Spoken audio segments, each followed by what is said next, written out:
Iaraka ivavaka isika rehetra.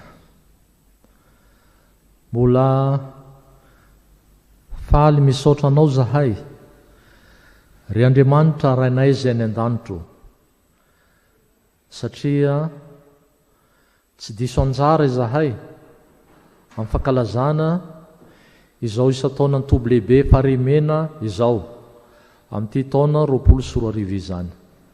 Ianao no mandamina izany Tompo, isaoranay indrindra anao.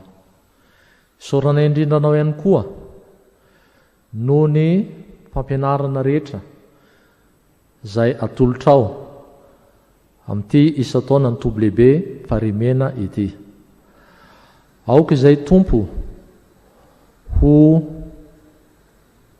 mpihay ny mpankatoa ny teninao, satria izany ihany no mahasoa anay.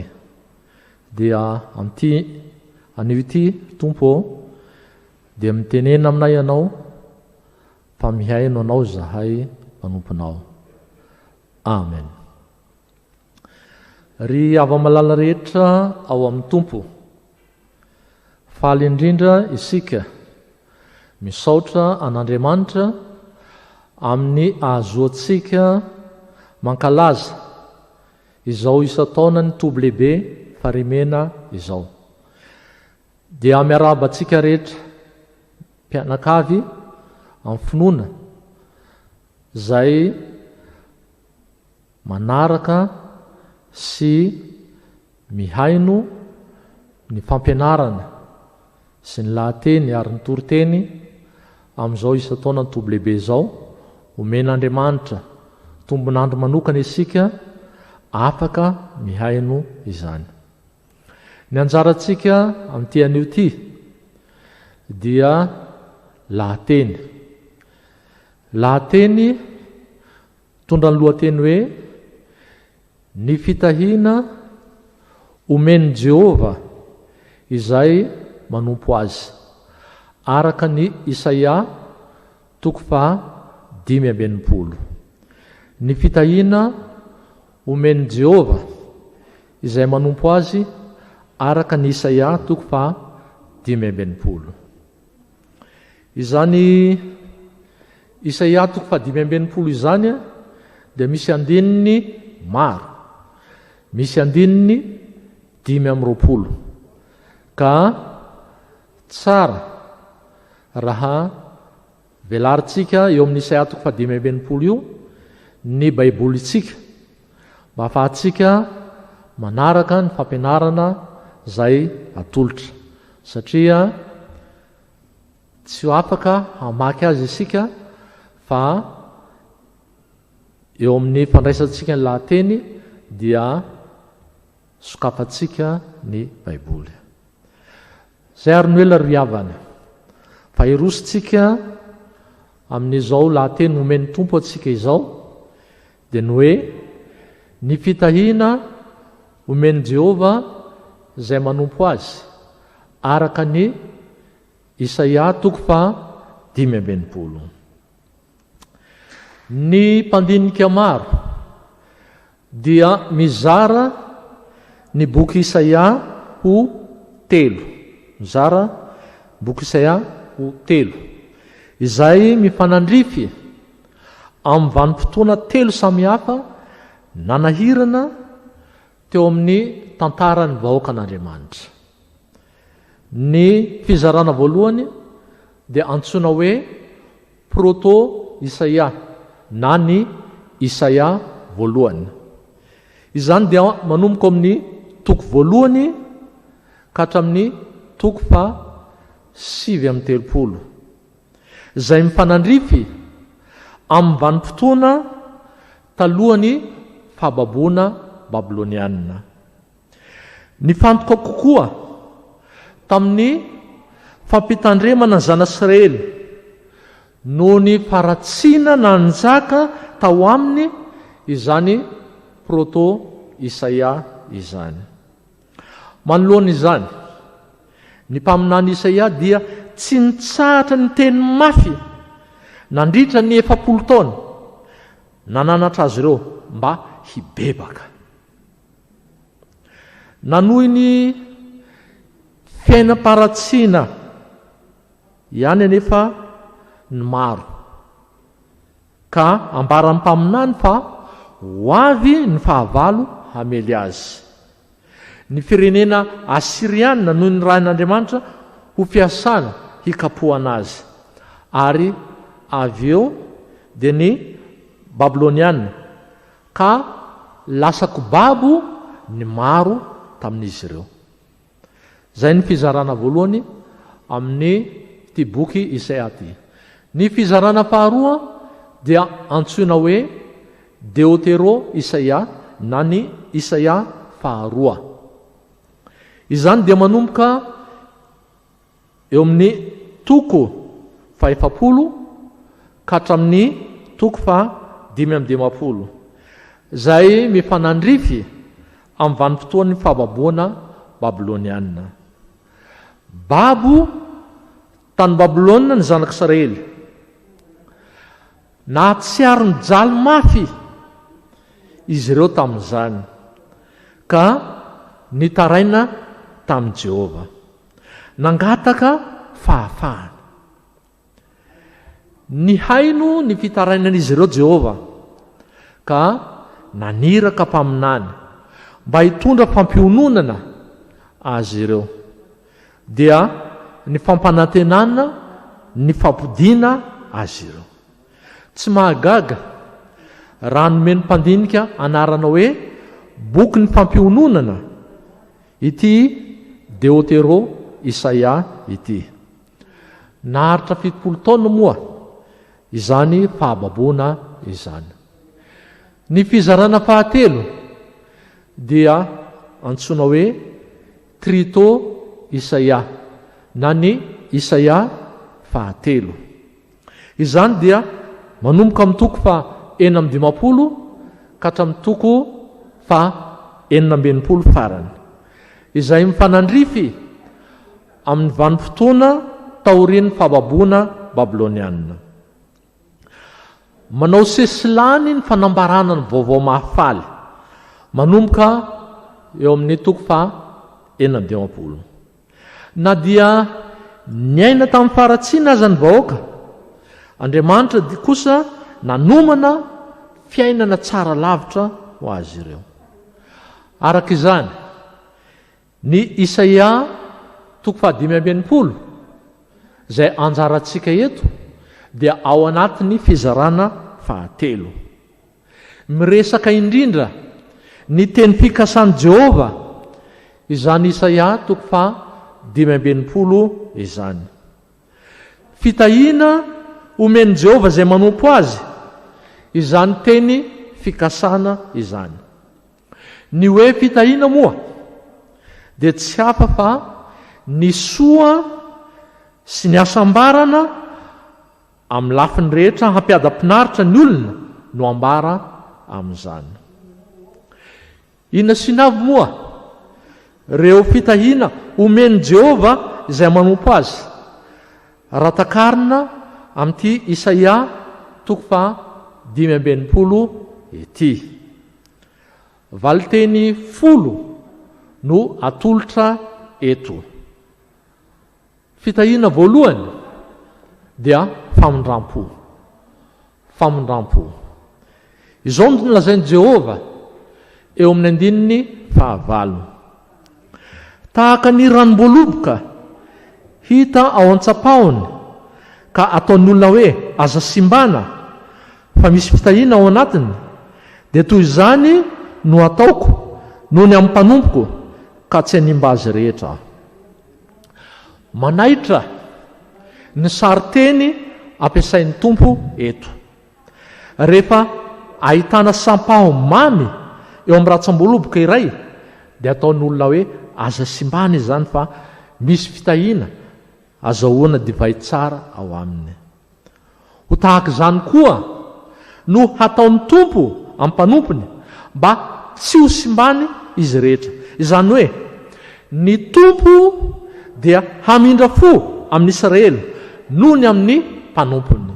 Ny tompo dia hamindra fo amin'ny Israely noho ny amin'ny mpanompony. Ny Israely moa eto no hoarina amin'ny voaloboka, ary ny mpanompon'Andriamanitra no hoarina amin'ny sampam-boaloboka tsara. Ity dia mampahatsiaro indrindra ny zava-nisy tany Ninive. Nitory ny tenin'i Jehova tao Ninive ijona. Nitory fa horavana ny tanàna Ninive rehefa afaka 70 andro noho ny faratsiany. Vokany ny bebaka avokoa ny vahoaka, ny bebaka sy nampibebaka ny vahoakany koa ny mpanjaka. Nahita izany ny tompo dia namindra fo tamin'izy ireo ka tsy nanatateraka ny fandravana ny tanànany Ninive. Ry havana, Jehova dia ray ny mpamindra fo. Jehova ray ny famindram-po. Mamindra fo amin'izay mpanota tena mibebaka marina izy. Te hamelanao izy. Isan'andro dia mila mifona aminy ianao, mila mifona aminy ianao mba havelany ny helokao. Zay no fitahiana voalohany hitantsika ato anatin'ity Isaia 5:20 ity, dia ny hoe famindram-po. Fitahiana faharoa dia izao fanomezana taranaka sy toeram-ponenana. Fanomezana taranaka sy toeram-ponenana. Mazava ny tenin'ny tompo eo amin'ny 9 hoe ahatonga taranaka avy amin'ny Jakoba sy mpandova ny tendrombohitro avy amin'ny Joda, ary ireo voafidiko no andova azy, eny ny mpanompoko no honina ao. Mampatsiaro atsika ilay teny fampanantenana nomen'Andriamanitra any Jakoba tao Betely izany, Zay hitantsika ao amin'ny Genesisy 7:20 ka hatramin'ny 15. Ao vakitsika zany Genesisy 7:20 izany. Ary indro Jehova niseho teo amboniny ka nanao hoe: izao no Jehova, Andriamanitry Abrahama rainao sy Andriamanitry Isaka. Ny tany zay andrianao dia homeko anao sy ny taranakao, ary ny taranakao ho be tahaka ny vovoka amin'ny tany. Dia hiely any andrefana sy any atsinanina, ary any avaratra sy any atsimo ianao, ary aminao sy ny taranakao no hitahina ny firenena rehetra ambonin'ny tany. Ary indro izao momba anao ka hiaro anao amin'izay lalakaly anao rehetra, ary hampody anao indray ho amin'ity tany ity, fa tsy andao anao aho mandra-panaoko zay voalazako taminao. Teny mahafaly azon'i Jakoba sy nolazainy tamin'ny eto dia zao: tsy andao azy Jehova, tsy andao azy Jehova, hiaraka aminy mandrakariva, hamerina azy eo amin'ny tany zay efa nampanantenaina, tsy mivaona amin'ny teny fikasana. Eo anilan'ny mpanompony sy ny matoky azy hatrany ny tompo. Eo anilan'ny mpanompony sy ny matoky azy hatrany ny tompo. Ny fitahina sy ny fahasoavan'Andriamanitra dia hiatra amin'ny taranaka faramandimbiny ny mpanompony. Jehova miteny dia manatateraka, ka nilaza tamin'i Jakoba koa fa avy amin'ny taranany, zany hoe ao amin'i Jesosy Kristy no ho fitahina ny firenena rehetra noho ny finoana. Ry havana, moa tsy fifaliana ho anao ve ny mahalala fa raha mino azy tokoa ianao dia momba anao ny tompo, ary tsy mandao anao na dia misarotra indrindra aza. Maneho ny fitahina ny mpanompony ny tompo. Raha mino ianao dia ho tanteraka aminao koa izany. Ny fitahina fahatelo takaritsika avy amin'ity Isaia 5:5 dia izao: fanomezana sakafo. Fanomezana sakafo. Hoy ny fanambaran'ny 17 momba izany eto: koa izao no lazainy Jehova Tompo: indro ny mpanompoko hihinana, indro ny mpanompoko hisotro. Miahy ny mpanompony ny tompo ka manome azy sakafo. Mampatsiaro antsika ny nanomezan'ny tompo mana isan'andro ny zanak'Israely tany anefitra nandritra ny 40 taona izany. Hitantsika moa izany ao amin'ny Exodosy 4:9. Miantoka ny hanina sahaza isan'andro ho an'ny mpanompony ny tompo. Mampatsiaro antsika ihany koa ny fiahian'i Jehova an'i Elia mpaminany izany, ka namahanany sakafo azy tamin'ny alalan'ny goaika sy ilay vehivavy mpitondra tena. Zany dia hitantsika ao amin'ny Mpanjaka 1:7. Ny fiahin'Andriamanitra ny mpanompony dia mazava. Fa ny marihana eto dia ny fiahiny koa zay mandray ny mpanompony. Miahy ihany koa ny mandray ny mpanompony Jehova, dia ilay vehivavy mpitondra tena izany. Ny fiahin'ny tompo ny mpanompony dia hamafisin'i Jesosy ao amin'ny Matio 9 manomboka amin'ny 5:20 ka hatramin'ny 4:30. Matio 9 manomboka amin'ny 5:20 ka hatramin'ny 4:30. Ka tsy hananana fanahina momba zay hoanina, momba zay hosotroina, momba zay hotafiana, fa tena hatoky an'Andriamanitra tokoa.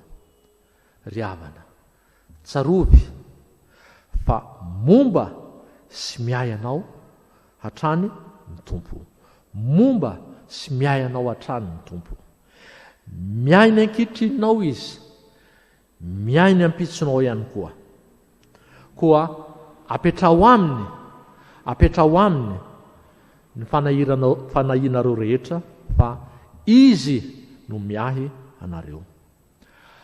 Manamafy zany Martin Lutera ao amin'ny hevitry ny hataka faefatra, ka isika dia mahazo ny zavatra rehetra zay momba izao fiainana izao, toy ny hanina, fitafiana, trano, tany ambolena, biby ompiana, vola, fananana, vandy aman-janaka tsara fanahy, mpanompo mahatoky, tompo malemy fanahy, mpanapaka hendry sy tsara fanahy, rivotra madio, fiadanana, fahasalamana, fitondratena tsara, havana tsara, namana marina, ary ny zavatra maro toy izany. Koa misaoran'ny tompo amin'ny zavatra rehetra, satria izy no manome izay ilaina hahavelomanao. Misaoran'ny tompo amin'ny zavatra rehetra mba hitahiany ny haninao isan'andro. Fitahiana faefatra atolotry ny tompo ambara ato amin'ity Isaia 5:5 koa ry havana, dia izao hoe hiasa sy hitandrina ny saha. Hiasa sy hitandrina ny saha. Hoy ny tompo eo amin'ny 10:10, saroana ho tonga fiandrasan'ondry, ary ny lohasaha akora ho fandrian'omby, ho an'ny oloko izay nitady ahy. Saroana ho tonga fiandrasan'ondry, ary ny lohasaha akora ho fandrian'omby, ho an'ny oloko izay nitady ahy.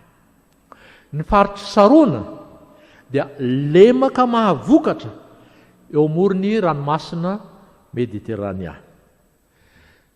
Ny lohasaha akora kosa dia lohasaha-pahoriana, satria toerana nitoraham-bato any akana sy ny fianakaviany. Hitantsika zany ao amin'ny Josoa 7. Eto anefa dia ovain'ny tompo ho lohasaha-pahavokarana izy ankehitriny. Araka izany dia tian'ny tompo ho toy ny sahedena fahizay ireto lohasaha roa ireto, ka ametrahany ny mpanompony hiasa sy hitandrina izany. Tian'ny tompo ho toy ny sahedena ny lohasaha saroana sy ny lohasaha akora, ka ametrahany ny mpanompony hiasa sy hitandrina izany. Marina moa fa tsy ozina akory ny asa fa fitahiana. Tsy ozina akory ny asa fa fitahiana. Ary tafiditra ao amin'ny fandaharana asan'Andriamanitra hatramin'ny voalohany, talohany nidiran'ny fahotana. Ho indrina ny voalaza ao amin'ny Genesis 2:2-5. Mbola tsy niditra ny fahotana tamin'ny nanomezana zao ten'Andriamanitra izao. Ary Jehovah Andriamanitra nitondra ny rahalehilahy ka namponina azy tao amin'ny sahedena hiasa sy hitandrina azy. Manamafy izany ny apôstôly Paoly raha nanoratra hoe izy fa asany izy Andriamanitra isika voaforona tao amin'ny Kristy Jesosy mba hanao asa tsara izay namboarin'Andriamanitra raha teo mba handehanantsika eo aminy. Efesianina 2:2-10. Ry havana, kolokoloy izay rehetra nomen'ny tompo anao. Kolokoloy izay rehetra nomen'ny tompo anao. Izany no andraikitra ankininy aminao. Tafiditra ao anatin'izany ny fikajianao ny tontolo iainana. Kajio ny tontolo iainana. Fitahiana 5. fanomezana anaram-baovao. Fanomezana anaram-baovao. Hoy ny voalaza eo ny 520 tapany faharoa. Fa ny mpanompony kosa dia homeny anaram-baovao. Fa ny mpanompony kosa dia homeny anaram-baovao. Intelo ihany no voalaza atao amin'ny Baiboly ny hoe anaram-baovao. Ny roa dia ato amin'ny trito Isaia. Isaia toko faharoa ambin'ny folo, andiny faharoa, ary Isaia toko fadimy ambin'ny folo, andiny fadimy ambin'ny folo. Ny fanotelony dia ao amin'ny Apokalipsy toko faharoa, andiny fahafito ambin'ny folo. Ny raisan'ireo andininy telo ireo dia izao: samy nomen'ny tompo ny anaram-baovao. Samy nomen'ny tompo ny anaram-baovao. Ny fanovana anarana dia midika ho fanovana ny maizy azy n'olona iray. Midika ho fanovana tanterahan'ny tompo ao amin'ny olona nofidiny. Mariky ny olom-baovao, mariky ny fiainam-baovao ao amin'ny tompo izany fanovana anarana izany. Raha isika ohatra eto ny fanomezan'i Jesosy anarana vaovao ireo mpianany. Nomen'i Jesosy anarana vaovao na anarana fanampiny tokoa ny olona nantsoiny sy nanaiky ny fiantsoany. Hoy indrindra izy tamin'ny Petera ao amin'ny Jaona toko 1, andiny fahasivy amby telopolo. Ianao no Simona zanaky Jaona, ianao hatao hoe Kefasy, izay atao hoe raha dika Petera, vato. Ny fanomezan'i Jesosy anarana hafa any Petera dia fambara ho an'ny rehetra fa mamadika takila vaovao eo amin'ny fiainan'i Jesosy. Mamadika takila vaovao eo amin'ny fiainan'i Jesosy. Miova ny kara-panondriny. Miova ny kara-panondriny. Ao amin'ny Lioka toko 9, andiny 13 dia izao ny voalaza: dia nantsoiny hanatona azy ny mpianany, ka nifidianany 12 izay nataony hoe apôstôly. Nifidianany 12 izay nataony hoe apôstôly. Izany hoe izy 12 no samy nahazo anarana vaovao avokoa. Izy 12 no samy nahazo anarana vaovao avokoa. Fa tsy ny anaran'izy ireo ihany no niova, fa ny fiainany mihitsy koa. Nanomboka hatreo mantsy dia ho ao aminy no niantsony Jesosy azy ireo. Izany hoe hiaraka aminy, tsy saraka aminy intsony. Hitantsika amin'ny fitantarany filazantsara fa nandao ny asa fanaony mihitsy izy ireo. Ny mpanarato nandao ny aratony, ny mpamory hetra nandao ny biraony. Izany hoe tsy misy zany fiantsona sy fanirahana tsy miteraka fiovam-piainana izany. Tsy misy izany fiantsona sy fanirahana tsy miteraka fiovam-piainana izany. Na ny olona ray nanaiky marina ny fiantsona azy dia miova, na izy tsy manaiky iova dia horaketiny tantara ho taranaky tompoko lahy Jodasy izay tena tao anaty lisitry ny 12 tokoa, saingy tsy afabela intsony aminy hoe Jodasy Iskariota ilay namadika azy. Ry havana, zava-dehibe ny fanovana omen'ny tompo. Zava-dehibe ny fanovana omen'ny tompo.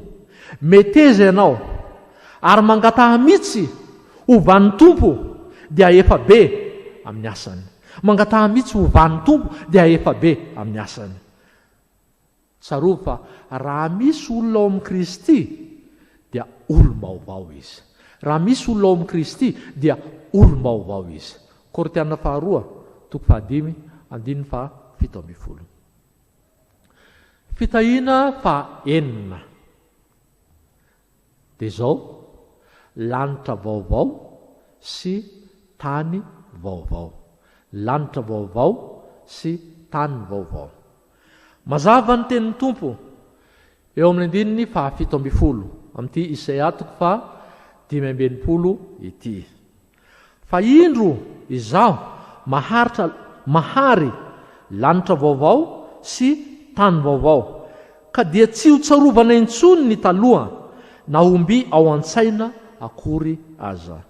Fa indro izaho mahary lanitra vaovao sy tany vaovao, ka dia tsy ho tsarovana intsony ny taloha, na omby ao an-tsaina akory aza. Inefatra no voalaza ato amin'ny Baiboly ny hoe lanitra vaovao sy tany vaovao. Ny roa dia ato amin'ity trito Isaia ity. Isaia 5:17, Isaia 4:12. Ny roa hafa dia ao amin'ny testamenta vaovao.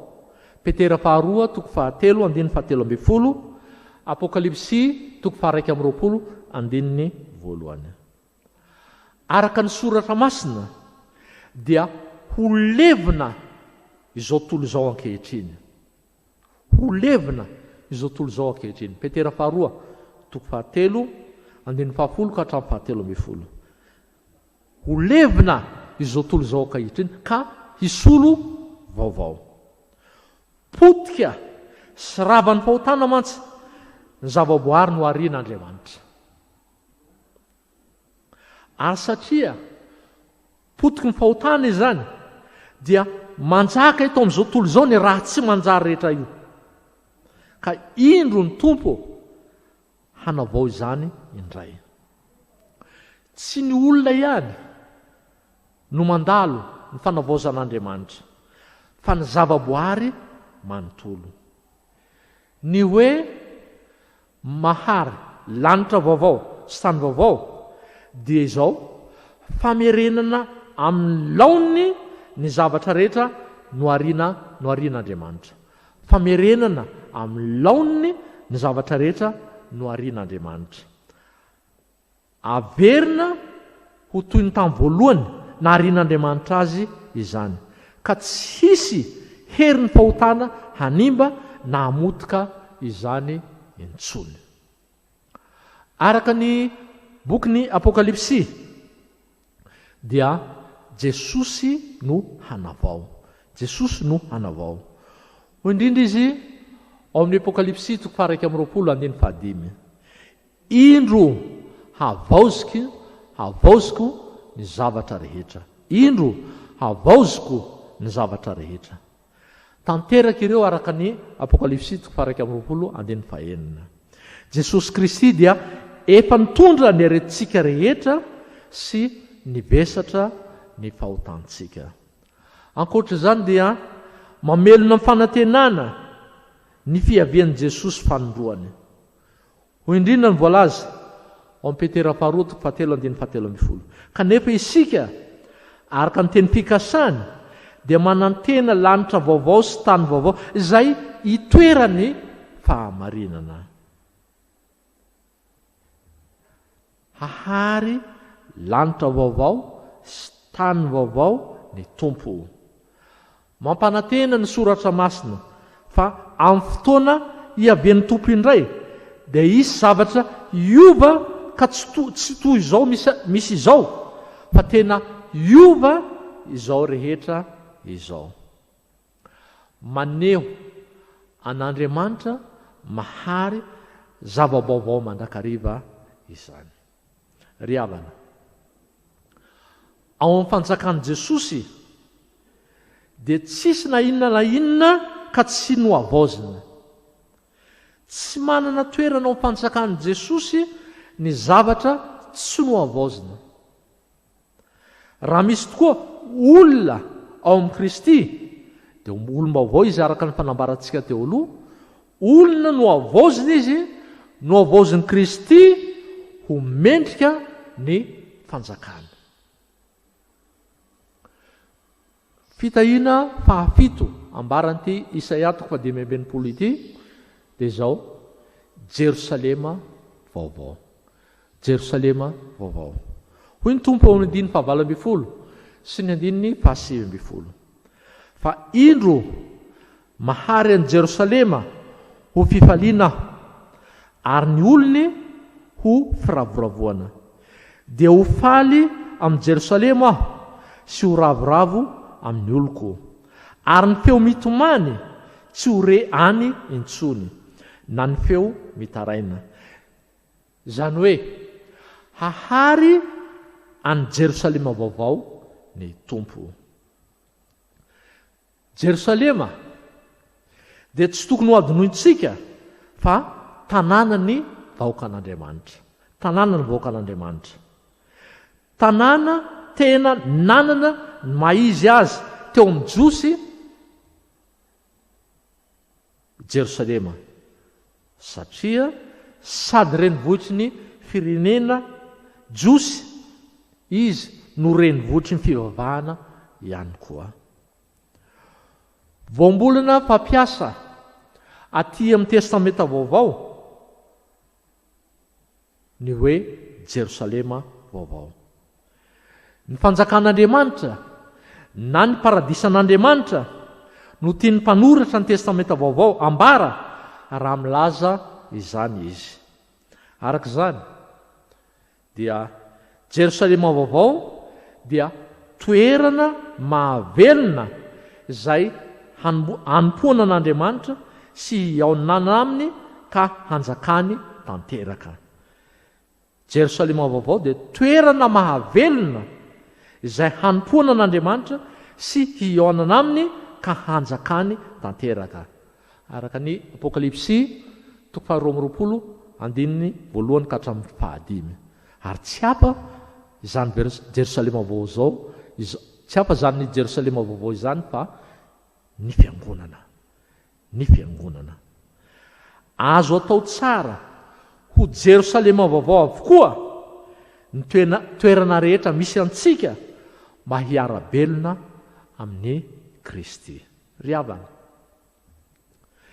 Ny kate Ambatovinaky dia manana la hira mitondra ny lohateny hoe Jerosalema vaovao. Tiako mba hataontsika ho fanekemponona ny fiverenany na ny refrain amin'izany hira izany hoe na inona manjo Jesosy no manda fiarovako. Jesosy no manda fiarovako.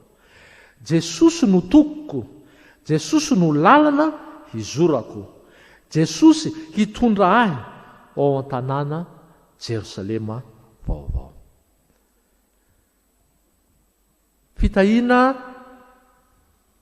eo amin'ny larana fahavalo isika izao dia ny izao fifaliana. Fifaliana. Mazava ny tenin'ny tompo eo amin'ny 17 sy ny 14. Indro ny mpanompoko hifaly. Indro ny mpanompoko hioby noho ny faharavoam-po. Hifaly sy hioby noho ny asambarana ao am-pony ny manompo an Jehova. Hifaly sy hioby noho ny hasambarana ao am-pony ny manompo an Jehova. Tsapan'izy ireo fa mikarakara ny fiainany ny tompo ka manafoana ny alahelony izany. Tonga ao anatiny ny fifaliana satria tsy nafoin'Andriamanitra izy ary mahatsiaro ho sambatra izy. Mahatsiaro ho sambatra izy. Ny tompo dia mampirisika hatrany ny mpanompony mba hifaly, mba hiravoravo satria mahary lanitra vaovao sy tany vaovao izy. Indrindra izy eo amin'ny 19 sy ny 20. Fa mifalia kosa sy miravoravo mandrakizay satria mahary izany aho. Fa indro mahary an'i Jerosalema ho fifaliana aho ary ny olony firavoravoana. Dia ho faly amin'ny Jerosalema aho sy ho ravoravo amin'ny oloko ary ny feo mitomany tsy ho re any intsony na ny feo mitaraina. Asain'i Jehova ho soloina fifaliana tsy manam-piafarana ny ranomaso ny tomany ny alahelo ny mpanompony. Asain'i Jehova hosoloina fifaliana tsy mana-piafarana izany, tsy manam-pataperana. Manamafy izany izay voasoratra ao amin'ny Apokalipsy 1:24 hoe ary ho fafany ny ranomaso rehetra amin'ny masony, ary tsy hisy fahafatesana intsony, sady tsy hisy alahelo na fitaraina na fanaintainana, fa efa lasa ny zavatra taloha. Samy hoen'ny kafaliana, samy hoen'ny karavona, na i Jerosalema na ny vahoakany. Manamafy izany izay voalaza ao amin'ny Isaia 1:20, 1:10 sy ny 1:11 hoe miaraha mifaly amin'ny Jerosalema ary miravoaravoa aminy ianareo rehetra izay tia azy.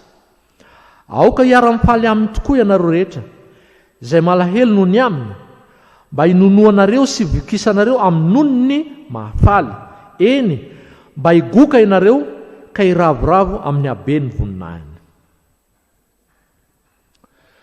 Miompy fifaliana tanteraka amin'ny Jehova ny mpanompony, satria ny fifaliany no zarainy amin'ny mpanaradia azy.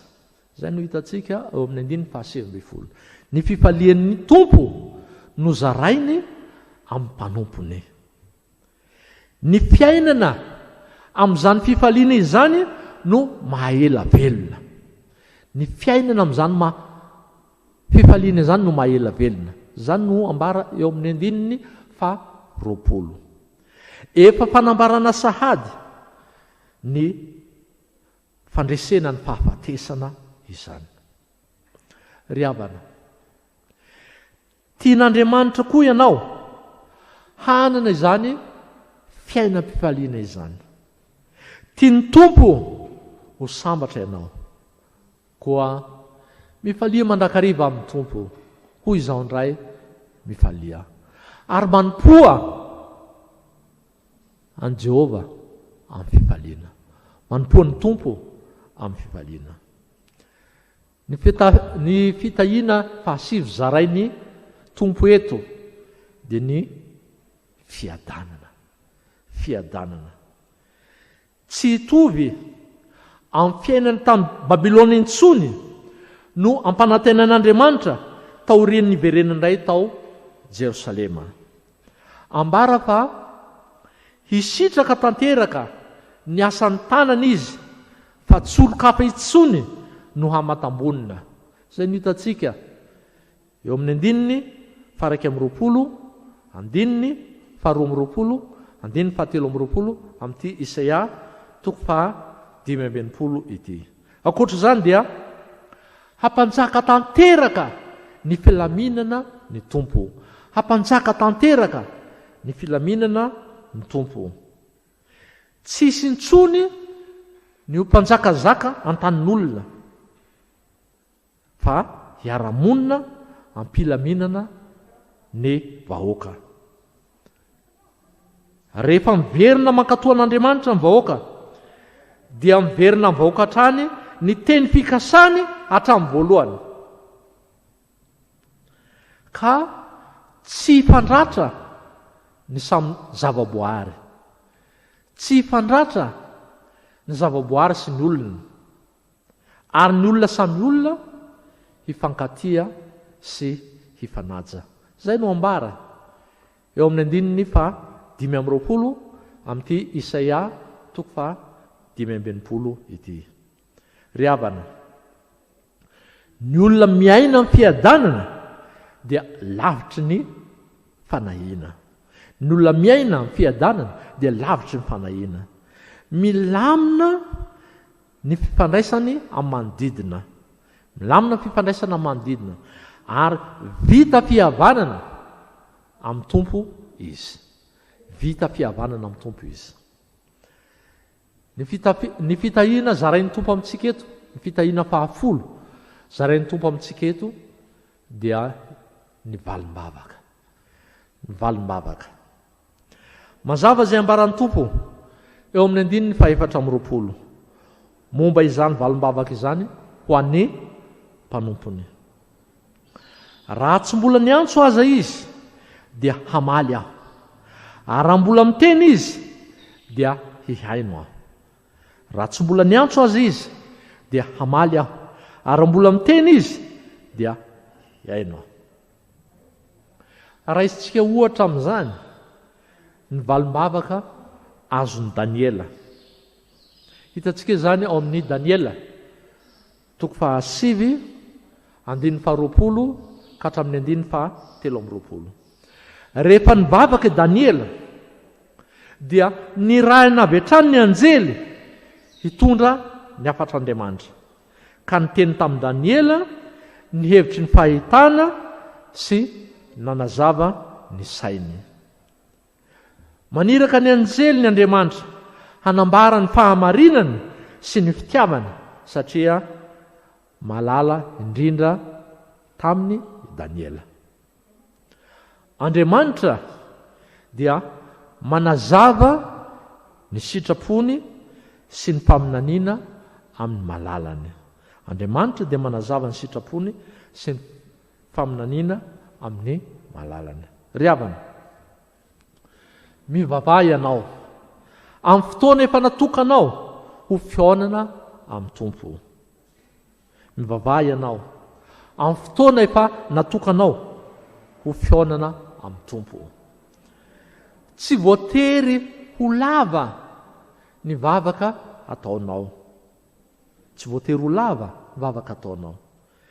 Tsy ny fahaizanao miteny, tsy ny famerimberena teny no mahavavaka tsara ny vavaka ataonao.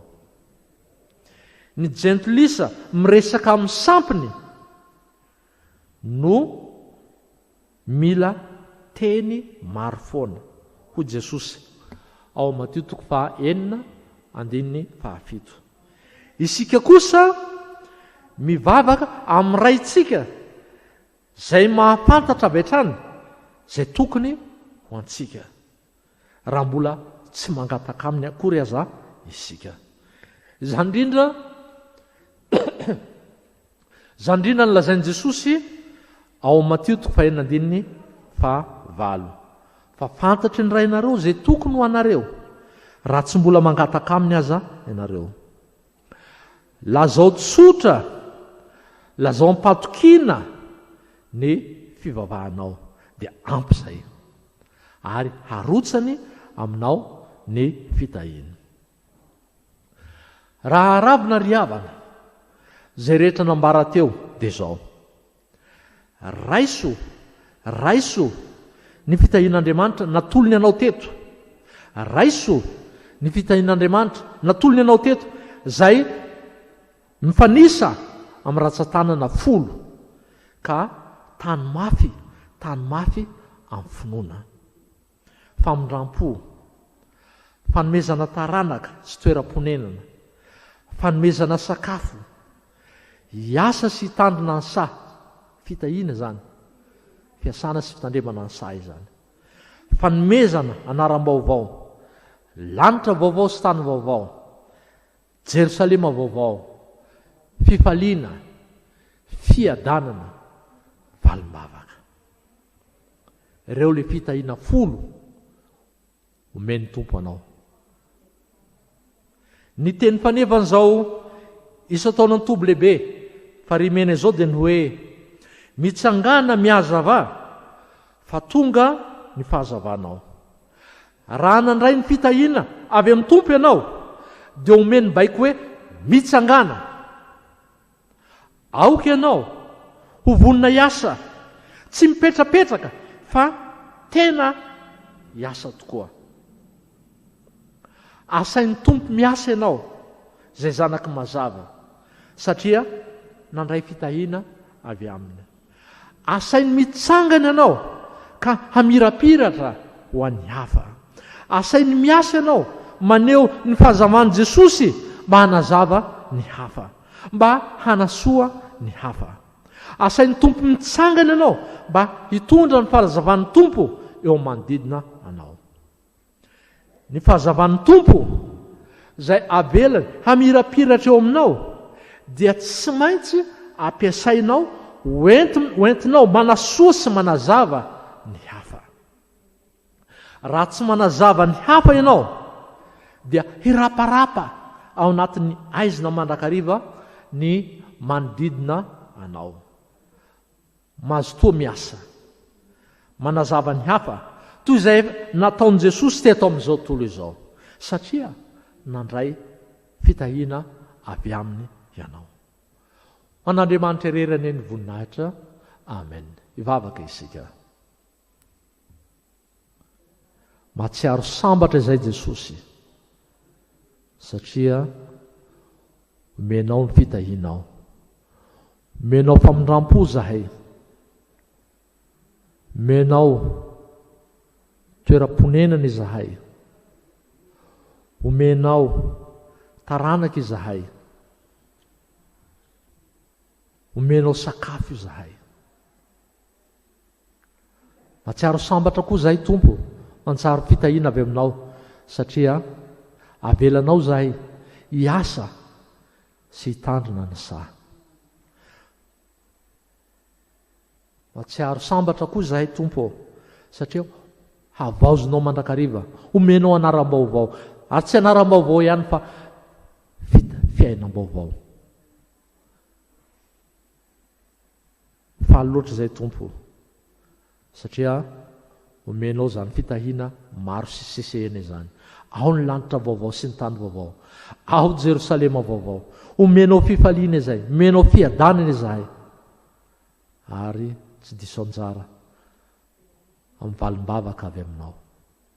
Saotra anao zahay Jesosy amin'ny zavatra rehetra, dia petraka feno am-pelantananao ny fiainana manontolo. Tsisy azonay ambara Tompo, fa aoka anao ny tena hiahy anay. Azavelanao azo ny fanahiana izahay amin'ity fiainana sarotra ity, amin'ity fiainana feno fahoriana ity. Dia misaotra anao zahay Jesosy, amin'ny anaranao Jesosy irery ihany nanaovanay izany vavaka izany. Amen.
Aoka hivavaky isika tompoko.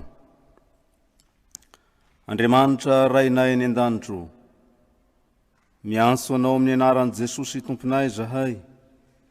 Manandratra fisaorana aminao avy amin'ny fonay. Ny amin'ny anomezanao anay ty androandroany ity, ahafahanay mandreny teninao.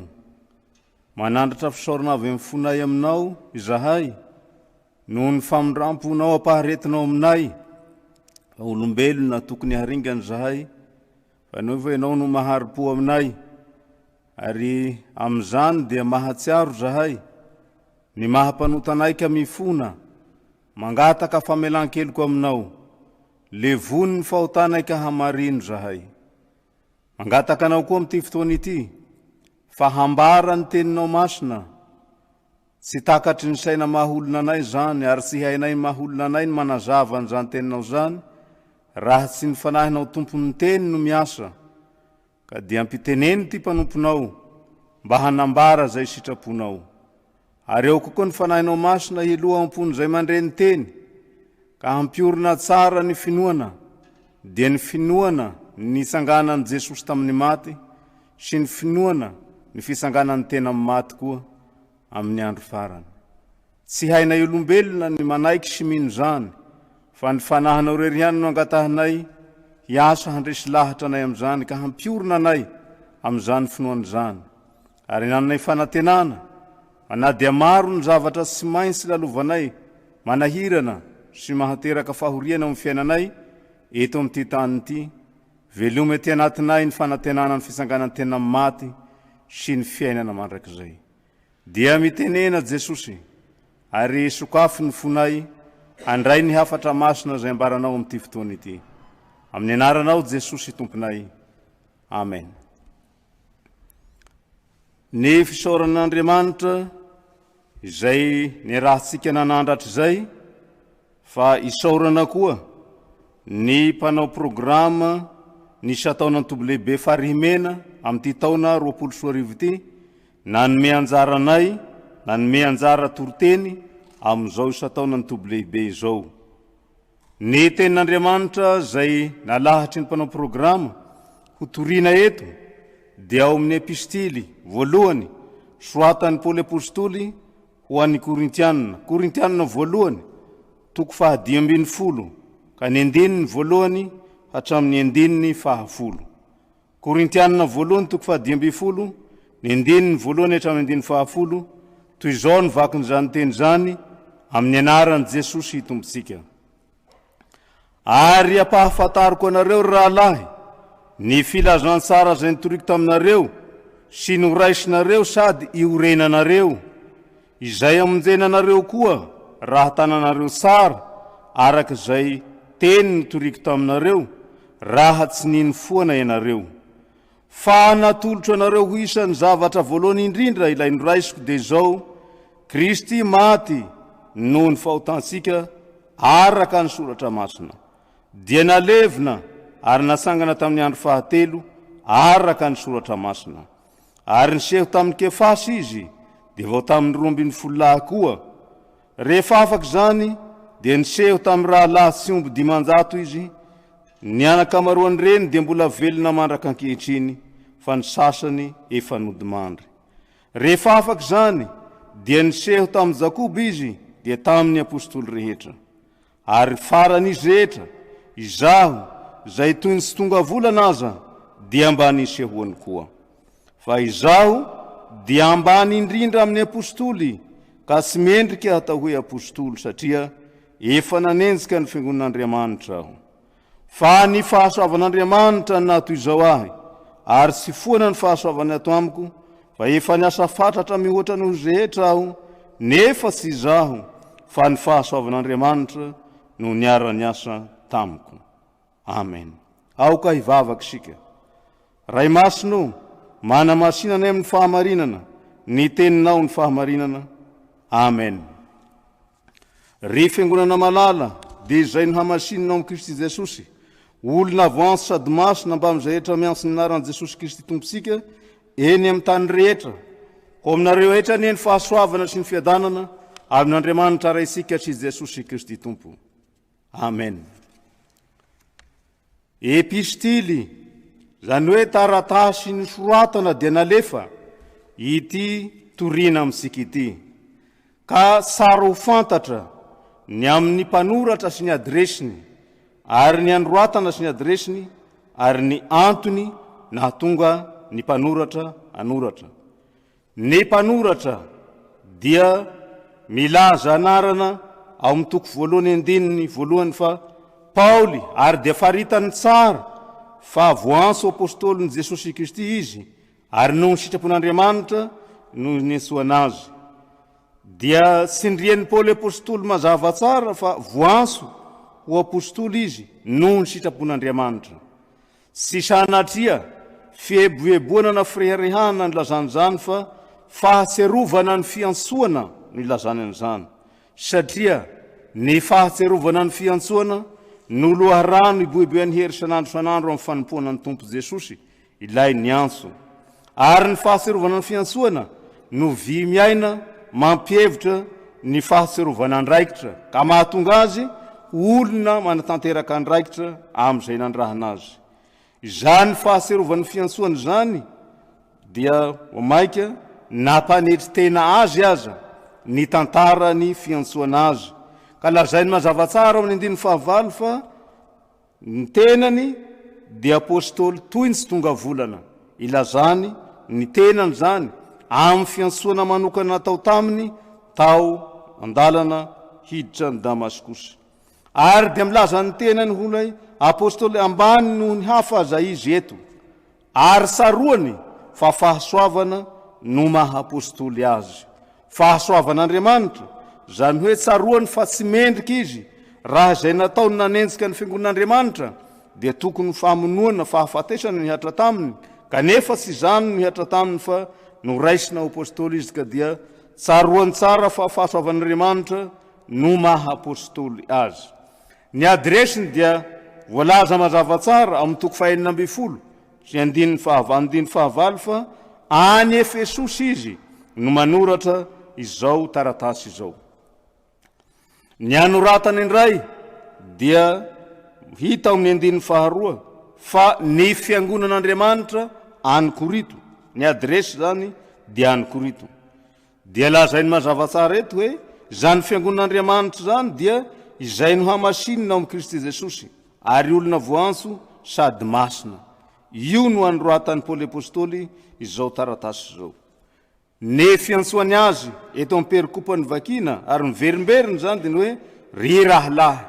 Antsoiny hoe rahalahy ny kristianina tany satria samy zanak'Andriamanitra ary izy misy no ran'Andriamanitra nambabo azy ireo ka nahatonga azy ho zanak'Andriamanitra.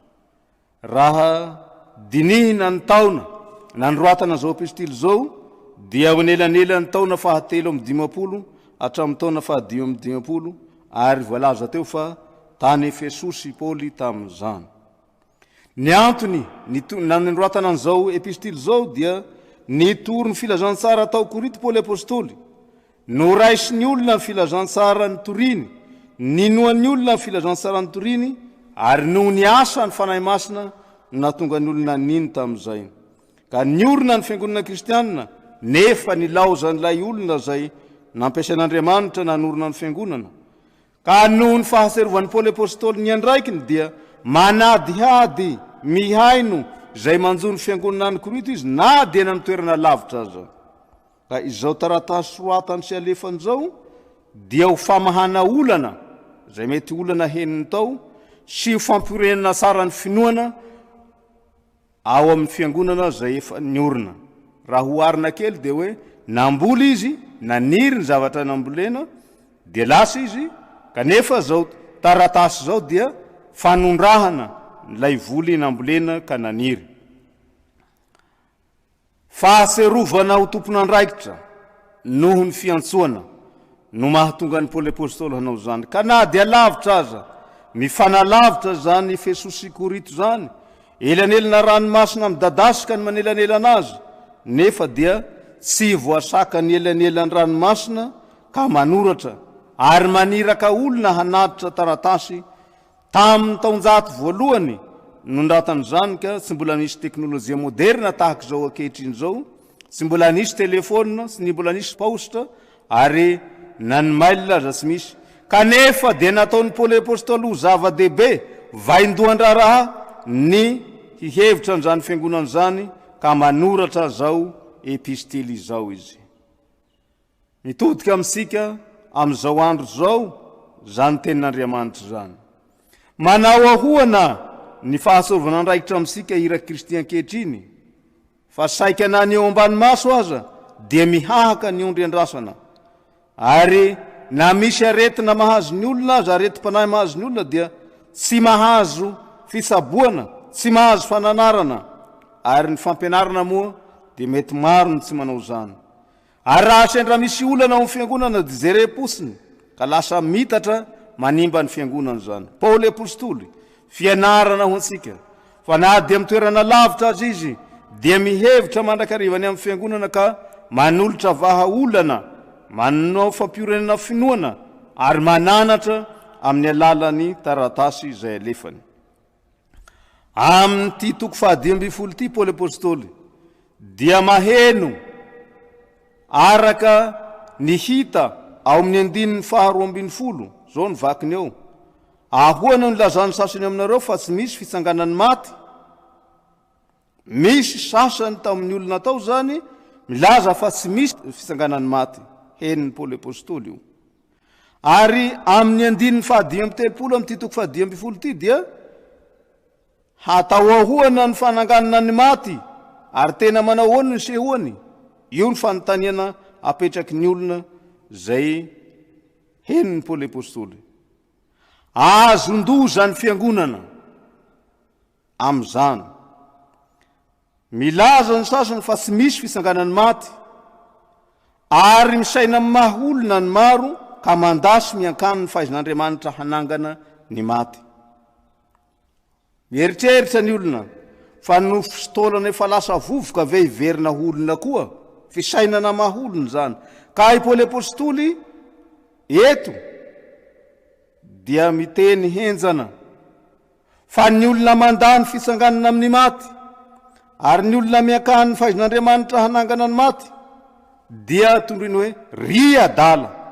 zay ny lazany Paoly apôstôly ny olona tsy mihiny fisanganany tena maty ary azo ampitahina koa zany fa ny olona te hiverina amin'ny fitadiavam-pamonjena amin'ny alalan'ny lalàna dia tenenin'ny Paoly apôstôly amin'ny Galatianina toko 7 ry Galatianina adala teny henjany zany zany ny antsoin'ny Paoly apôstôly ny kristianina tsy mihiny fisanganana maty zao ny tokony ho fantatry ny olona tany eny volavolaina asiana fofinaina dia tongolombelona hain'Andriamanitra zany ka tsy misaina ny olona fa ny sainy zay tsy mahatakatra no ampiasainy dia miankany fa misy zavatra zay iainana andavanandro tokony ho sainina ihany fa ny voa afafy ohatra voambary akotry no afafy dia sy ny akotry iny no voakavy ihany fa lola akotry dia miteraka zava-maitso idimbary fa haizan'Andriamanitra zany ary iainany andavanandro fa ny fisanganana ny tena maty no metrany ahoana ny tena hitsanganana maty ny finoana ny fisanganana ny tena maty no andry iankina ny finoana kristianina ka mitondra ny anarana kristianina fotsiny am'izao lazainy Paoly apôstôly fa mino foana izay kristianina tsy mino fisanganana maty izay tsy mino fisanganana maty fa nomba ty fiainany ty ihany mba heveriny zany ihany mba hivavahany dia lazainy Paoly apôstôly fa mahantra indrindra noho ny olona rehetra ao amin'ny andininy faha 7-20. Finoana amin'ny fisanganany tena maty no tampony indrindra amin'ny finoana kristianina. Ka asika sendrasendra nanonona asika farany ao amin'ny fanekempinoana fa ny fisanganany tena maty ny fiainana mandrakizay. Io no azo lazaina hoe vody hena samiangaloha ny fitenenana, tenenina farany fa ny fisanganana maty io indrindra no tampony amin'ny finoana kristianina. Ary sy sato piso sendrana lahatra fotsiny amin'izao fa amin'ny toko alohan'ny farany, dia ny farany moa fanao vambeloma no taony eo, amin'ny toko 10 zay melohan'ny farany no andaharany an'ity fisanganana amin'ny maty ity. Noho ny lanjany zany fa tena manandanja amin'ity epistily troatanao voalohany ny Koritianina ity toko 10 ity zay milaza ny amin'ny fisanganana amin'ny maty. Arety mandringana rasy noho ny hoatra noho zay mandringana ankehitriny ny tsy finoana ny fisanganany tena maty, satria fahafatesana mandrakizay no efa raha ny tsy finoana, fahotana ny tsy finoana. Ka mba manao ahoana ny fitandremanao ny tenanao amin'ny fahotana mahafaty mandrakizay sy ny arety mandringana mahafaty ny tena zay misy ankehitriny. Raha mba manao fampitahana amin'ny fitandremana tsy ho azo ny valana aretina sy ny fitandremana tsy ho azo ny tsy finoana, isika manao ahoana zany amin'ny fiainan'ny olona. Raha saina mitandrina hoe misy valana aretina dia reto ny fitandremana atao, fa raha lazanao misy aretina manimba dia ny tsy finoana ny fisanganany tena maty, manao ahoana ny fitandreman'ny olona amin'izany. Fa ny baiboly dia ahitana fampitandremana asika ny amin'ny fampianarana diso na ny tsy finoana. Malaza moa amin'izao fotoan'izao ny elelana ray metatra fa ny Timoty 2:2-5 dia milaza hoe halaviro, tsy mba ray metatra ihany zany, halaviro ny fibedibedena foana fa mbola handroso amin'ny faharasiam-panahy ihany izy ireny. 7:7 Ary ny teniny dia handany tahaka ny aretina mihady isan'ireny Himeneo sy Fileto, izay nania tamin'ny marina ka milaza fa lasa sahady ny fisanganany maty dia mamadika ny finoany sasany. Voatony nanarina mazava tsara amin'izany ny Himeneo sy Fileto fa nilaza fa efa lasa sahady ny fisanganany maty. Halaviro zany hoy Paoly apôstôly tamin'ny Timoty zany ny ara-panahy. Dia dradradraina koa misasatanina tsy rasy zany, fa ny soratra masina koa dia manao hoe sasaho madio. Raha vo misy fahotana zany dia sasana madio. Ny Salamo 1:5 dia mitaraina amin'izany Davida mpanjaka fa nahatsiaro nanota izy ka dia sasana madio, mangataka fanasana amin'Andriamanitra izy, ary arovana ny lela amin'ny rasy ary ny molotra amin'ny rasy. Io dia hita ao ny soratra masina koa zany. Ka ino ampieritrertana asika fa amin'ny aretina zay mahafaty ny tena dia tena dradradradraina ny fitandremana ary maro manaraka izany, fa amin'ny fitandremana ny amin'ny sy finoana indrindra fa ny finoana sy fisanganany tena maty, raha lazainy zany dia everin'olona zavatra mandalo ihany. Izany aretin-draty mahafaty mandrakizay zany no tsy mahatafandrimandry any Paoly apôstôly ilay lehilahy mahatsiaro ny finoana ka mandray ndraikitra. Eto dia ho lazaiko tahaka izao ny fomba ilazana azy. Misabo ny sasany efa marary izy ary misoroka no ampitandrina ny mbola tsy marary tsy ifindrany ty aretiny ity, dia ny aretiny sy finoana ny fisanganany tena maty. Amin'ity perikopanjara asika ity, amin'ny 7:1-10 dia mandresy lahatra ampitiavana ny kristianina any Korinto, Paoly apôstôly, ampitiavana zany indrindra no ampiasany ny teny hoe ry rahalahy. Amin'ity perikopa ny 9:1-10 ity dia lazainy ny nisanganany Jesosy tamin'ny maty no fototry ny fisanganany tena amin'ny maty. Ny fisanganany Jesosy tamin'ny maty no fototry ny fisanganany tena amin'ny maty. Raha hoarina amin'ny fanaovana trano zany, raha malemy ny fototra dia hirodana zay atao amboniny, ary raha sy nasangana Kristy dia foana ny toroteninay ary foana koa ny finoanareo, hoy Paoly apôstôly amin'ny 2:7. Mirodana zay aorina eo ambonin'ny fototra sy malemy, ka ny finoana fisanganany tena maty dia miorina eo ambonin'ny fototra dia nisanganan'i Jesosy tamin'ny maty. Ny nisanganan'i Kristy tamin'ny maty dia nisantatra ny hisanganany zay nodimandry, io nolazainy amin'ny 2:20.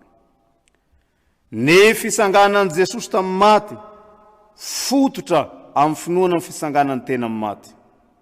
Ka toy izao no drafitra maty paika entin'ny Paoly apôstôly misabo ny kristianina sasany efa marary sy fiarovana zay mbola salama tany Korito, ka isaboana sy arovana anao ankehitriny koa. Drafitra dia hitasika tahaka izao 3 no hita eto. Voalohany, Jesosy nisangana tamin'ny maty ny filazantsara no toriny Paoly apôstôly, ary io no torina koa mandrakehitriny.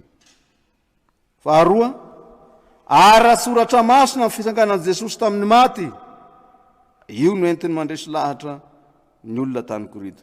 Ny fahatelo, vavolombelona maro nahitan'i Jesosy nisangana tamin'ny maty, andresena lahatra ny tany Korinto zany, ary andresena lahatra nao ankehitriny koa. Ny voalohany, Jesosy nisangana tamin'ny maty ny filazantsara torina.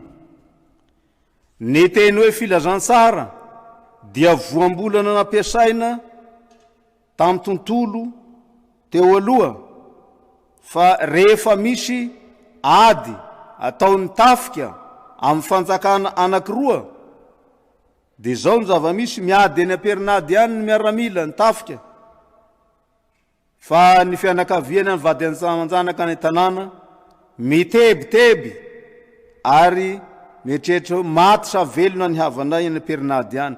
Ary raha resy ny tafika dia ho tafiditra ao tanàna ka ho babo ny olona ao tanàna. Mitebiteby toy izany ny olona ao tanàna rehefa miady ny tafika, ka vatany vao mandresy ny tafika dia atao no zava-dehibe ny anao asoavy zany fandreseny zany, ka mbola lavitra be dia efa mianso ny hoe filazantsara na vaovao mahafaly. Ary rehefa mandreny zany ny ao tanàna dia afaka ny tebiteby ny hatra tao ampony tamin'izany, ka teny nampiala ny tebiteby ny tahotra ny fahafatesana sy ny faharesena sy ny fahababoana ity nampiasaina tamin'izay. Noraisina hilazana ny fisanganan'i Jesosy tamin'ny maty dia ny fandresen'ny fahafatesana zay fahavalo farany indrindra ho resena, hoy Paoly apôstôly. Ity voambolana hoe filazantsara ity. Ka rehefa mandrehany zany ny olona matatra ny fahafatesana dia misinda ny tebiteby ao ampony. Ry Maria Magdalena dia nalahelo mafy, ny tebiteby mafy nakany am-pasana, ary nieritreritra mbola hanao farafanagnana ny maty araka ny fomba fiteny, fa vaovao mahafaly nampisinda ny alahelo sy ny tebiteby ary nampiala azy tamin'ny fanompoana ny maty nisanganan'i Jesosy tamin'ny maty. Marina fa ny hoe Kristy maty noho ny fahotansika, araka ny teto tsy mba filazantsara zany fa lalàna ny hoe noho ny fahotansika. Izaho no mpanota, ianao no mpanota, kanefa Jesosy no nanefa ny fitakian'ny lalàna ka maty.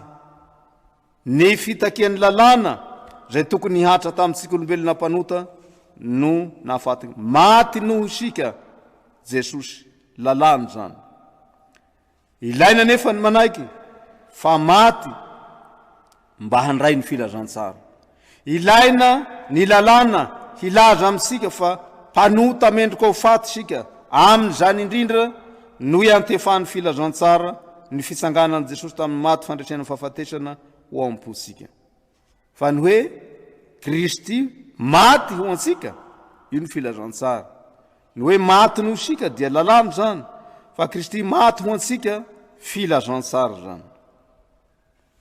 Izay afatebiteby amin'ny fahafatesana atao hoe nandray ny filazantsara. Zay olona afatebiteby. Zany natao nandray ny filazantsara. Zany natao hoe mino. Zany natao hoe miorina amin'ny finoan'ny filazantsara. Paoly apôstoly nandray ny filazantsara ka hoy izy, fa Kristy no antony avelomako ary ny fahafatesana azahoany tombo. Tsy anisan'izay mitebiteby ny fahafatesana koa izy, indrindra fa ny fahafatesana mandrakizay. Azahoany tompony zany hoy izy eto amin'ny Filipianina 1:1-2. Ary samy hiaka izy ka mihaika fahafatesana hoe ry fahafatesanao aiza ny fandresenao, ry fahafatesanao aiza ny fanondronanao. Olona afatebiteby ny amin'ny fahafatesana satria nandray ny filazantsara ny fandreseny Jesosy ny fahafatesana no afaka miteny zany. Ka ny atao hoe mitory filazantsara dia sy plia vavy zany hoe zavatra ataon'olona ka mba ataoko, sy zany, fa olona nandray ny filazantsara afatebiteby, andray fahavelomana avy amin'i Jesosy ka manolotra andray fiainana zay noraisiny ho an'ny hafa. Zany no natao hoe mitory filazantsara, mandray manolotra. Filazantsara raisina dia atolotra. Tsy hoe raisina dia ao, fa raisina dia atolotra ny hafa. Io ny tsindrian'ny Paoly apôstoly, mandray dia manolotra. Mizara fiainana, mizara fahavelomana zay noraisina tamin'i Jesosy velona. Satria Jesosy milaza hoe satria velona aho dia velona koa ianareo. Ny atao hoe mino filazantsara dia izay tsy mitebiteby matahotra ny fahafatesana, fa milamina tsara ny fony satria manana fiainana mandrakizay. Ka mihira ny hira fa 1:7 fa efa resy zao na dia ny fasana azy, satria tsy nahatana ny Jesosy tao am-pasana ny varavara-pasana, vato lehibe tsy zakazakaina. Tsy mahatana ny mino koa io rehefa tonga ny amin'ny rahony lanitra Jesosy. Tsy ahatana ny mino ny varavara-pasana, na dia tao mafy hidy azy am'izao satria misy mangalatra tao lapaty. Tsy mahatana ny mino an' Jesosy koa ny varavara-pasana, fa resy rehefa tonga ny amin'ny rahony lanitra ilay efa nandresy ny fahafatesana. Misy tanora anankiray ny teny toy izao rehefa nihiraina ny hira fa 1:7 amin'ny fotoam-pandevenana, hoe efa resy zao na dia ny fasana azy, ry fahafatesanao aza ho ny herinao. Teo hoe ny fanontaniany, tsy azoko ny filozofia ty hira ty, io ve tsy mandasa ny maty? Misy olona maty eo dia nao ry fahafatesana aza moa ny herinao? Navaliko azy tamin'izay dia ny hoe tsy mba filozofia io fa soratra masina ary kortiana olony 1:10, ary fandresena azo antoka efa iainana ka zay tsy miainana zany aloha. Mihira ny hira fa 1:7 dia mihira mihira satria hay ny feony sy ny tonony. Fa ny tena marina, ny olona zay efa nandray fahavelomana amin'i Jesosy, nandray ny filazantsara ny fandresena ny fahafatesana no mihira an'izany amin'ny fotsy mitebiteby ny fahafatesana intsony. Ny faharoa, ara-soratra masina ny fisanganan'i Jesosy tamin'ny maty. Io no andresena lahatra ny olona tany Korito, andresena lahatra antsika ankehitriny koa. Ny finoana dia fanekena zay lazay ny soratra masina. Tsy zavatra diakevitra zany finoana zany, fa lazay ny soratra masina dia ekena. Ny testamenta taloha dia efa nilazany amin'ny fahafatesan'i Kristy no niotany olombelona sy ny fisanganana. Anisan'izany Isaia 7:2-4 maty no ny fahadisoan'ny olombelona izy. Ary ny amin'ny mpaminany jona lay tao akibony azan-drano vavety 3 andro dia efa tandindo ny fisanganan'i Kristy tamin'ny maty amin'ny andro fahatelo koa zany. Ny soratra masina no mandresy lahatra hino, ary raha ny fisanganan'i Jesosy tamin'ny maty dia milaza an'izany soratra masina ka inoana mandraka ankehitriny. Hoy Paoly apôstôly ao amin'ny Timoty faharoa toko fahatelo andiny fahenina amby folo. Izay soratra rehetra mentsindro andr'Andriamanitra dia mahasoa koa fampianarana ho fandresen-dahatra ho fanitsihana diso ho fitezana ao amin'ny fahamarinana. Fandresen-dahatra ny soatra masina. Io ny lazain'ny Paoly apôstôly eto. Fa ny soatra masina ny laza ny amin'ny fisanganan'i Jesosy tamin'ny maty, ny fahafatesany sy fisanganany amin'ny maty, ary ny testamenta taloha efa nilazana zany. Ka tsy asan'ny saina na ho kirakiraina ny atao hoe finoana, fa tena zay lazain'ny soatra masina, iasan'ny fanahy masina no inoana. Zava-doza amin'izao andro ny fandrosoan'ny siansy zao, ny fianteherana amin'ny asan'ny saina, ka maro ny te hidemontre ny finoana, maro ny te hampiasan'ny siansa hanamarina ny zavatra lazain'ny Baiboly, de tsy hino ianao raha izany no entinao hamakafaka ny Baiboly, fa ny fanahin'ny tompon'ny teny zay nampanoratra an'io no miasa, ka ny olona mangataka ny fanahy dia mino zay lazain'ny soatra masina. Finoana dia zavatra tsy takatra ny saina. Ny finoana dia fahitana lalana na dia tapaka aza ny lalana. Ka ny soratra masina irery ihany, raha isika loterana laza soratra masina irery ihany, io no anakinana ny finoana, ary io no ampisy finoana ny soratra masina irery ihany. Ny fahatelo, vavolombelona maro no nahita an' Jesosy nisangana tamin'ny maty. Fandresen-dahatra koa zany. Manamafy ny fahamarinan'ny tranga iray ny hamaroan'ny olona nahita maso ka mijoro vavolombelona. Tena marina io. Amin'ny laza za nahita. Izany indrindra no ny zanonan'i Jesosy 7 andro teto an-tany rehefa nisangana tamin'ny maty izy, mba ho hita fa velona izy. Ary ny olona nahita no nitendreny ho vavolombelona, ary tsy nahita ihany fa ny tena nino. Ny fikendren'i Jesosy rehefa nisangana tamin'ny maty ka nyjanoany 7 andro teto dia hamelona ny finoan'ny mpianany. Io ny fikendreny. Satria tamin'ny hahafatesan'i Jesosy dia maty koa ny finoan'ny mpianatra. Fa ny fisanganan'i Jesosy amin'ny maty, Jesosy nisangana tamin'ny maty dia manangana indray ny finoana mba ho velona. Mba ara-misika fa ny finoana ny maty dia finoana maty koa zany. Fa Jesosy na dia maty, velona izy, ary izy velona manangana ny finoan'ny mpianany zay efa maty.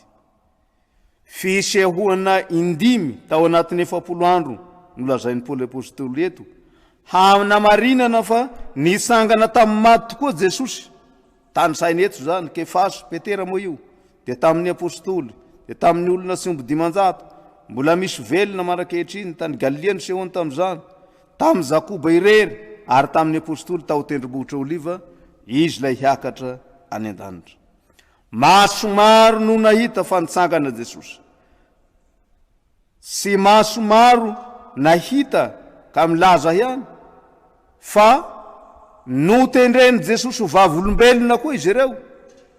Zany hoe tsy izy tena ny hany, fa Jesosy koa nanendry azy mba ho vavolombelona ny amin'izay zavatra hitany. Zava-dehibe ny nanendreny Jesosy azy nareo ny vavolombelona. Nahita lay velona ka velona miaraka aminy, ary vavolombelona tsy vavolombelona mandeha miherin'ny tenany, fa vavolombelona nomena ny fanahy masina, ka izany no hijoroana vavolombelona. Fa ny atao mijoro vavolombelona dia na iafara amin'ny famoizana ny ainy zany dia tsy hiala hatramin'ny farafofinainy.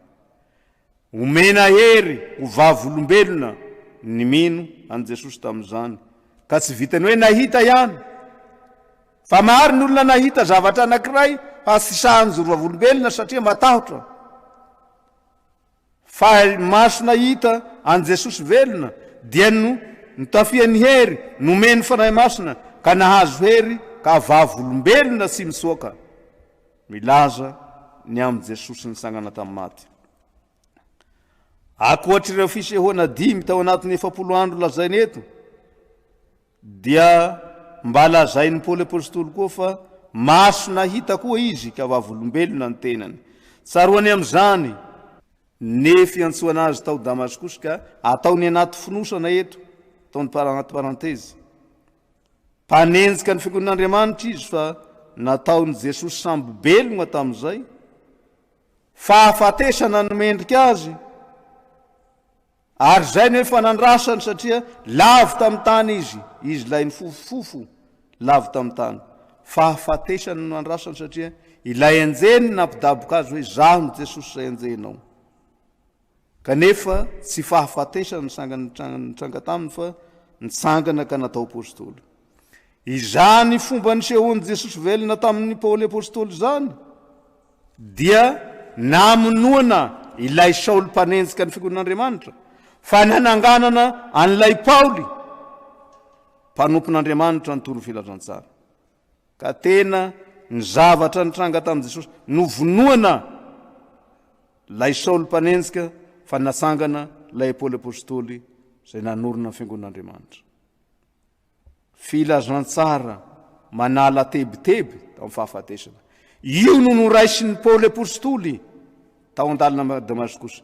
Ny tebiteby ny hofaty izy rehefa nidaboka tamin'ny tany, kanefa nasangana dia ilay nanangana rehefa nisangana tamin'ny maty no nanangana azy ho apôstôly. Afaka amin'ny tebiteby-pahafatesana izy tamin'izay ka tonga azy ho mpanolotra ny filazantsara mandrakandroana. Ry havana malala mihainy zao toroteny zao. Antitra terina eto ampamaranana ny hafatra masina tean'i Jesosy ho tafalasaka amponao ka hiainanao. Miorena tsara aza miova amin'ny finoana amin'ny fisanganan'ny tena amin'ny maty, fisanganan'ny tena amin'ny maty. Raiso ny filazantsara amin'ny fandraisen'i Jesosy ny fahafatesana dia ho afaka amin'ny tebiteby-pahafatesana ianao. Rehefa nandray ny fahaveloman'ny filazantsara ianao dia ao ka hanolotra izany zay mbola tsy nandray. Mbola maro ny tsy nandray. Ianao nandray, ao ka ho mpanolotra ny filazantsara mba ho raisy ny hafa koa. Ao ka hitandrina mba sy findrany aretiny sy finoana ny fisanganan'ny tena maty, fa mbola maro ny milaza an'izany mandrakaikitriny. Mitandrema. Fa fahafatesana mandrakizay no iafarany zany sy finoany zany. Hisangana ihany amin'ny andro farany, fa hisangana ho any amin'ny fanameloana mandrakizay. Raha andairany tia retiny sy finoana amin'ny fisanganan'ny tena maty. Hisangana fa ho amin'ny fanameloana mandrakizay. Aoka sy ho tafandrimandry tahaka ny Paoly apôstôly, ka hampiasa ny fomba rehetra hampianatra ny amin'ny tampony finoana kristianina dia ny finoana amin'ny fisanganan'ny tena maty. Hananatra zay mitady hiala amin'izany finoana zany tahaka ny Paoly apôstôly.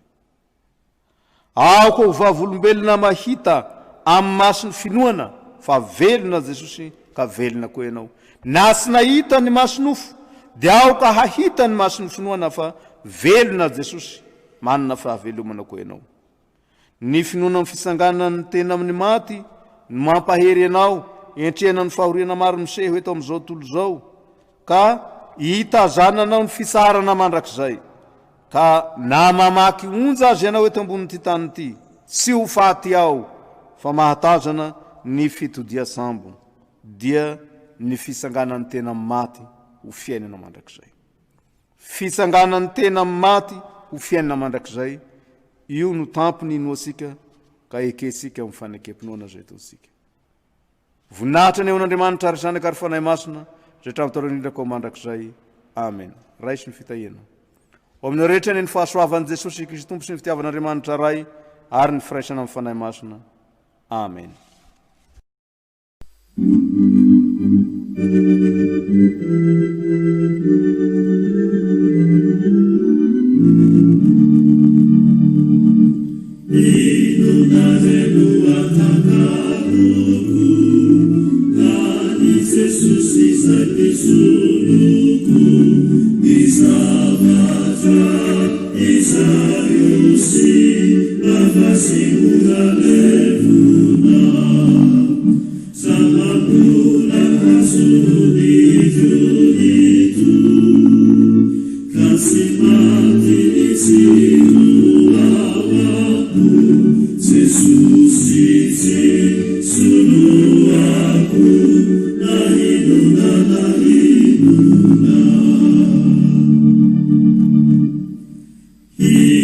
Jesus, no fiar